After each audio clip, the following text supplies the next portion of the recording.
Tuan-tuan kena ingat, jemaah ni ada sekali hari seminggu. Jangan kita biarkan dia berlalu begitu saja.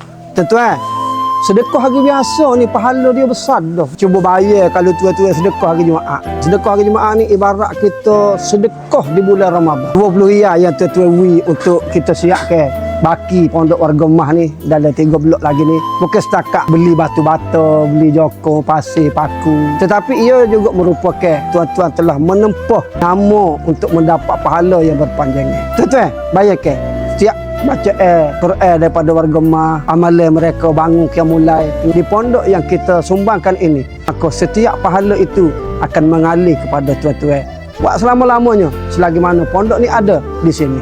Tuan, tak payah pun hanya klik lemah di bawah ni, pahala tuan-tuan akan mengalir selama-lamanya. Jadi tuan-tuan, jangan lepas peluang. Klik sekarang.